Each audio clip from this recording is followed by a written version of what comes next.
On the night of November 23, 1942, the strongest field army in the Wehrmacht was officially trapped.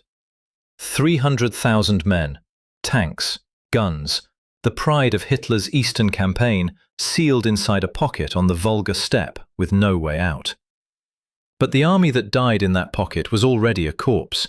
Its infantry had been hollowed out weeks before, building by building, stairwell by stairwell, by a weapon the German officers had laughed at when they first saw it. A weapon their grandfathers had fought against in the trenches of the last war. A wheeled, water-cooled antique called the PM 1910 Maxim. By the time Friedrich Paulus's Sixth Army was encircled, more of its attacking infantry had been killed by that one obsolete machine gun than by any other Soviet weapon in the city. And nobody saw it coming. Volgograd, the autumn of 1942. Back then, the city still wore its old name, Stalingrad, and it stretched for 30 miles along the western bank of the Volga River, a thin ribbon of steelworks, grain silos, tram lines, and worker housing. By early September, the German army group south had punched through the Don, smashed the Soviet defenders on the open steppe, and rolled right up to the city's western suburbs. What was waiting for them looked like a slaughter waiting to happen. The Soviet 62nd Army, the unit charged with holding Stalingrad itself, had been mauled in the retreat from the Don. When their new commander took over on the 12th of September, he inherited a force of roughly 54,000 exhausted infantry, a handful of running tanks, and a defensive line that was being pushed back into the river behind it. The German planners gave them days. That new commander was Vasily Chuikov, 42 years old, peasant-born, a man who had spent the pre-war years as a Soviet military attaché in China and had come home with a very specific idea about how a smaller army survives against a bigger one. You do not stand off and trade fire. You climb into the bigger army's lap and bite its throat. Chuikov's doctrine had a name in his own army. They called it hugging the enemy.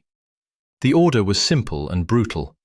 Every Soviet infantry position was to be dug as close to the German line as physically possible. 10 meters if you could manage it, 20 meters maximum. Close enough that a Stuka dive bomber could not strike a German position without hitting his own troops. Close enough that German artillery, the most professional gunner corps in Europe, would not dare drop a shell on the line for fear of killing its own men. Chuikov was deliberately stripping the Wehrmacht of 2 of its 3 killing tools, the Luftwaffe overhead and the long-range artillery behind. He was forcing the battle down to the 3rd tool, German infantry against Soviet infantry, at handshake range, inside the rubble. And that was where the Maxim was waiting. Now picture this gun, because the Germans did, and they laughed. The Pulemyot Maxima, model of 1910, was a Tsarist relic. It had first been issued to the Imperial Russian Army in the same year the Titanic was being built. It fired the old 7.62 by 54 mm rifle round through a heavy bronze water jacket wrapped around the barrel, and it sat on a low 2-wheeled cart called the Sokolov mount, dragged into position like a peasant's handcart. With the water in the jacket and a full belt loaded, the whole assembly weighed about 64 kilograms, around 140 pounds of dead iron on wheels. German officers crossing the open steppe in 1941 had called these guns museum pieces. They were not wrong. On paper, the PM 1910 weighed 3 times what a modern German machine gun weighed. It was slower to set up. It needed a crew of 4, and in a war of open ground and fast tanks, its days really were behind it. But Stalingrad was not open ground. Stalingrad was 300 square kilometers of bomb-shattered apartment blocks, factory floors and stairwells, where almost every fighting position was static, dug in and waiting. And inside that environment, every weakness of the old Maxim turned into a strength. The water jacket was the key. A modern German machine gun, the air-cooled MG-34, could fire about 250 rounds, and then the barrel would glow and the gun would jam if the crew did not swap the barrel out. A Maxim crew did not swap anything. The water in the jacket boiled, the steam was vented through a hose into a tin can to hide the cloud from German spotters, and the gun kept firing. 300 rounds. 1,000. 5,000. As long as the crew kept feeding 250-round canvas belts into the side and topping up the water jacket with anything they could find, including their own urine when the river was out of reach, the Maxim would keep firing at around 600 rounds per minute until the gunner was dead. In a city street fight, that meant 1 p.m. 1910 in a cellar window could keep a single approach lane closed for an entire afternoon without ever cooling down.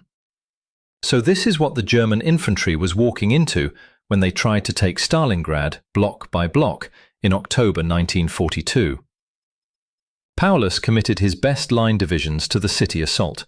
The 71st Infantry Division was driving on the central railway station and the southern grain elevator. The 295th was hammering up the slope of Mamayev Kurgan, a 102-meter-high burial mound that dominated the city centre and was marked on the maps simply as Height 102. The 305th, brought in as fresh reinforcement in mid-October, was pointed at the tractor plant in the north. The 14th Panzer Division was punching alongside it. The 24th Panzer, the 29th Motorized, the 94th and 389th Infantry, all of them were thrown into the cauldron. On the eve of the September assault, 6th Army had 80,000 men and 100 armoured vehicles inside the city. What they ran into was not a defensive line, it was a beaten zone. Chuikov's Maxim crews had buried themselves into every conceivable hole. Stairwell landings on the third floor of bombed-out apartments, grain silo loopholes hacked through corrugated steel, cellar windows behind sandbag walls, rubble pits with a sheet of corrugated iron and 2 feet of brick on top. Inside the Red October steelworks, the gunners cut firing positions through cast-iron rolling mills.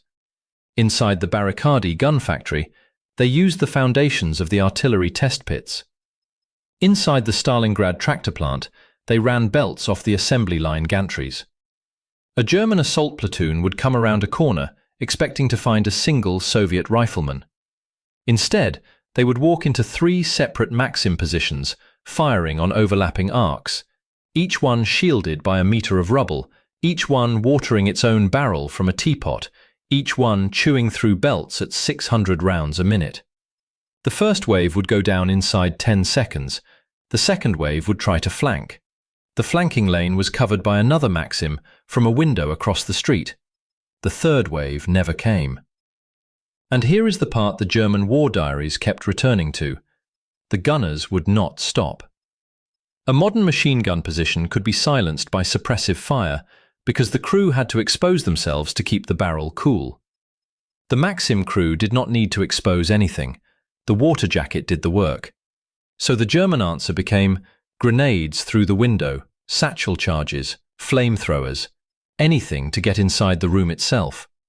And by the time a German assault team got inside that room, every man around it had already been cut down crossing the street. Officer diaries from the 6th Army during October and November 1942 are full of one line that keeps repeating itself. Continuous Russian heavy machine gun fire from concealed positions. Continuous Russian heavy machine gun fire from concealed positions. Continuous Russian heavy machine gun fire from concealed positions. One captured officer's notebook, preserved in the German Federal Military Archive, describes what he saw as Russian Maxims firing without pause from holes in every wall. The note went on. They have water, they have belts, they will fire until the gunner is dead. That was the math the Germans were facing. To take one stairwell sometimes cost a German rifle company half its strength. To take one factory hall cost an entire battalion. By the end of October, the assault battalions of the 71st, 295th and 305th Infantry Divisions were running at 60 to 80% under their authorized strength. By mid-November, some battalions had no more than 50 effective riflemen left. The artillery and the panzers were still on the rolls. The men who were supposed to walk in behind them and hold the ground were not. This is what made Operation Uranus possible.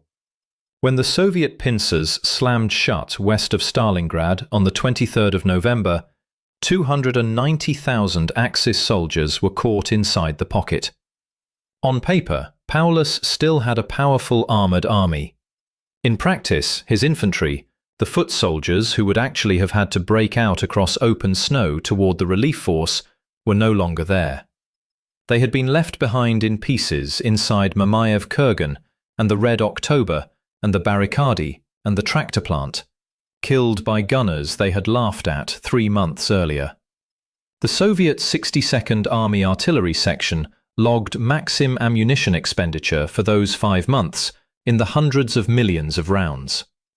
The whole Battle of Stalingrad was a 5-month grind from September of 1942 through to the German surrender on the 2nd of February 1943, 150 days of combat. Across those 150 days, no other single Soviet weapon killed more attacking German infantry in the city than the PM 1910 Maxim. The Germans never adapted. They could not. The Maxim was not winning because it was technologically clever. It was winning because the city itself was the wrong battlefield for everything modern. If you stay with me for the next few minutes, the strangest part of the story is what happened to the Maxim after Stalingrad. Because the same Tsarist machine gun that gutted the Sixth Army did not retire after the war. It went right on killing. The Soviet Army officially adopted a replacement, the SG-43 Goryunov, in 1943, but the PM 1910 stayed in Soviet inventory through the end of the war and well into the early Cold War. Tens of thousands of surplus Maxims were shipped out of Soviet depots to Allied states across the new socialist bloc. North Korea got crates of them. The Chinese People's Liberation Army got crates of them. Bulgaria, Poland, East Germany. Every army that came under Soviet supply received Maxims by the freight car. So when the Korean War broke out in 1950, the first heavy machine gun an American or British soldier on the Pusan perimeter was likely to meet was not a new Soviet design. It was the same 1910 Maxim that had killed his father's generation at Stalingrad, now in the hands of a North Korean infantry section or a Chinese volunteer company. United Nations forces facing the human wave attacks across the Imjin River in 1951 were being fired on by Tsarist machine guns built before either of the world wars. The Maxim served on through the long colonial wars of the 1950s and 60s. Vietnamese forces fighting the French at Dien Bien Phu in 1954 used PM 1910s supplied through Chinese channels. Cuban revolutionary units carried Maxims into Havana in 1959. African liberation movements through the 1960s and 70s received them out of Warsaw Pact stockpiles. There is documentary footage from at least a dozen Cold War conflicts of men crouched behind the same wheeled Sokolov mount, the same water jacket steaming, the same canvas belt feeding from the side that Chuikov's gunners had used in the cellars of the Red October works. And the story is not over. In the current war in Ukraine, Ukrainian defense officials disclosed that the National Reserves still held more than 30,000 PM 1910 Maxims in storage, mothballed since the Soviet era. As the fighting in Donbass and around Bakhmut stretched into trench warfare conditions that started to look uncomfortably like 1917, Ukrainian units pulled those Maxims out of storage, slapped on modern optics and tripod adapters, and put them back on the line. There are video clips from 2023 of Ukrainian gunners firing the exact same Tsarist machine gun model that Chuikov's men used at Stalingrad, at Russian infantry, in a trench, on the same European landmass. 113 years after the gun first entered service. The Maxim is also in every serious military museum on Earth. The Russian Central Armed Forces Museum in Moscow has examples recovered from the Stalingrad rubble, complete with shrapnel scars and bullet holes. The Imperial War Memorial Museum in London holds a PM 1910 taken in Korea. The Springfield Armory National Historic Site in the United States holds one captured in Vietnam. Each of them, if you trace its serial back, was likely sitting in a Tsarist arsenal before the Russian Revolution, was issued to a Red Army unit between the wars, and somewhere along the way passed through the hands of a man who pulled its trigger inside a Stalingrad cellar in the autumn of 1942. That is the Maxim's real story. Not a museum piece, a killing machine that outlived 3 empires, the army it was built for, the army it fought against, and the war that made it famous. The Germans at Stalingrad never understood what they were walking into until the trap was already closed around them.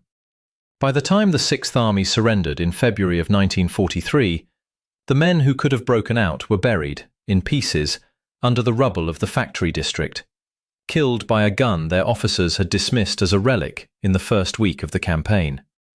If you want to see how the rest of Hitler's Eastern Army learned the same lesson the hard way, the next video in this series goes deep on the Soviet anti-tank gunners who broke the Wehrmacht's last great offensive at Kursk.